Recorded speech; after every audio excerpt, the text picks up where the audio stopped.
Good morning students, मैं हूं आपकी मेंटर गीता और आज की वीडियो में हम पढ़ेंगे क्लास 9 का chapter number 6 lines and angle और उसकी एक्सरसाइज 6.1। तो चलिए स्टार्ट करते हैं एक्सरसाइज 6.1 और उसका पहला क्वेश्चन में वो बोल रहा है in figure 6.13 lines A B and C D intersect at O if angle AOC is equal to angle BOE is equal to 70 plus angle BOE is equal to 70 degree and angle BOD is equal to 40 degree, then find BOE and reflex angle COE। अब आपको उसने क्या दिया है कि दो lines दी हैं, एक AB लाइन और एक CD लाइन जो कहाँ इंटरसेक्ट करती है, O पॉइंट पे इंटरसेक्ट करती है। और उस दिया है कि angle AOC and angle AO, अगर आप देख सकते हो तो एंगल AOC और ये एंगल BOE, इन दोनों का टोटल आपको कितना दिया है 70 डिग्री। और एक आपको दिया है एंगल BOD मतलब ये कितना दिया आपको, ये आपको दिया है 40 डिग्री। ठीक है, तो आपको फाइंड क्या करना है, फाइंड करना है आपको angle BOE and reflex angle of COE। ठीक है, COE का रिफ्लेक्स एंगल यानी कि ये। ठीक है, चलिए तो सबसे पहले हम क्या करेंगे, जब भी हम ऐसे कोई क्वेश्चन दिए होते हैं तो हम उनमें पहले हमें क्या गिवन है हम वो लिख लेते हैं। तो सबसे पहले हम लिखते हैं गिवन लाइंस, कौन सी लाइन दी, AB एंड CD।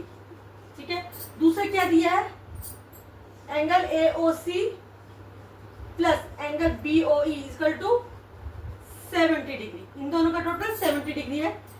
थर्ड आपको दिया है angle BOD equal to 40 degree. चलिए आपको ये चीज दी है। अब हम सबसे पहले क्या देखते हैं, आप अगर देखिए ये है आपका लाइन AB और ये है लाइन CD, ये एक दूसरे को इंटरसेक्ट कर रही है O पर। तो जब ये दो लाइन इंटरसेक्ट करती हैं तो ये जो आपस के एंगल्स होते हैं ये कौन से हो जाते हैं, इक्वल हो जाते हैं, यानी कि एंगल BOD इक्वल टू हो जाएगा एंगल AOC, कितना हो जाएगा 40 डिग्री। और रीजन क्या है, वर्टिकली अपोजिट एंगल, तो हम क्या लिखेंगे, angle BOD equal to angle AOC equal to 40 degree. लेकिन हमें रीजन भी लिखना है कि ये क्यों है, तो हम क्या लिखेंगे यहाँ पर, वर्टिकली अपोजिट एंगल।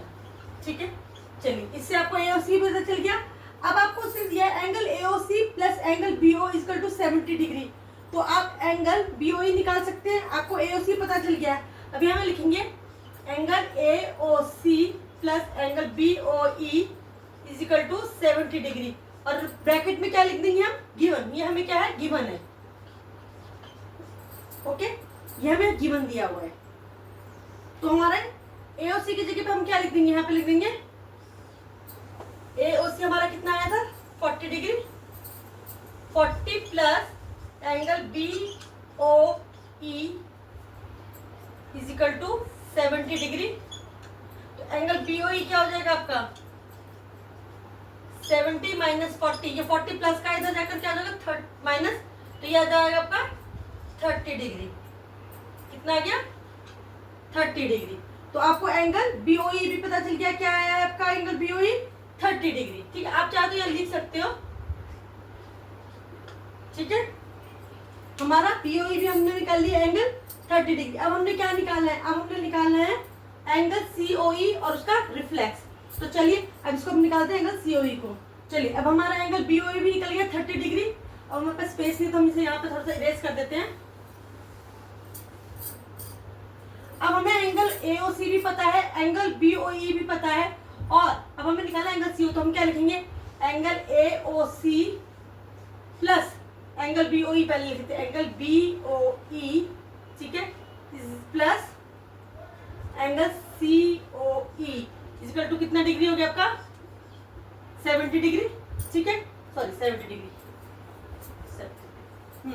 तो क्या हो गया, अभी देखिए अगर आप ध्यान से देखिए तो ये क्या है, एक स्ट्रेट लाइन है। ठीक है, तो स्ट्रेट लाइन पे हमने पढ़ा था कि स्ट्रेट लाइन पे बनने वाले जितने भी एंगल्स होते हैं उनका टोटल कितना होता है 180 डिग्री। तो यानी कि एंगल AOC, एंगल COE और एंगल BOE का टोटल कितना हो जाएगा 180 डिग्री। और हम यहाँ पे लिखेंगे angle on a straight line, on straight line. हमने जो भी रीजन होता है वो रीजन लिखना जरूर है। ठीक है, अगर आप रीजन नहीं लिखते तो आपके उसके भी मार्क्स कट जाते हैं। ठीक है, 180 डिग्री हो गया। तो हमें AOC और BOE का टोटल पहले से दिया है यार 70 डिग्री, तो हम इसी जगह लिख देंगे 70 डिग्री, या आप इसको ब्रैकेट में भी लिख सकते हो। 70 plus angle COE is equal to 180 degree. तो एंगल COE कितना हो जाएगा, 70 प्लस हो रहा है, उस तरफ जाकर हम इसे क्या कर देंगे माइनस 180 माइनस 70 यानी कि 110 डिग्री। अब देखिए हमें COE एंगल तो निकाल लिया, लेकिन हमें COE एंगल निकालना नहीं था, हमें क्या निकालना, रिफ्लेक्स ऑफ एंगल COE। तो देखिए जब भी हमें किसी का रिफ्लेक्स निकालना होता है तो हम क्या करते हैं, उसको 360 में से माइनस कर देते हैं। जिस एंगल का हमने रिफ्लेक्स एंगल निकालना है उसको हम 360 में से क्या कर देंगे, माइनस। तो लिखो यहाँ पे लिखेंगे reflex angle of COE is equal to 360। अब COE क्या है था हमारा 110, तो 110 इसमें से माइनस कर देंगे, ये हो जाएगा 0, 6 में से बन गया 5, 3 में से बन गया 2, 250 डिग्री। तो रिफ्लेक्स एंगल ऑफ COE यानी कि AOD क्या आ गया आपका 250 डिग्री। क्वेश्चन 5 के बाद हम नेक्स्ट वीडियो में करेंगे क्वेश्चन नंबर 2। तो जब तक के लिए मेरी वीडियो अगर आपको अच्छी लगती है तो इसे लाइक करें, शेयर करें, सब्सक्राइब करना तो बिल्कुल भी ना भूलें। Bye bye.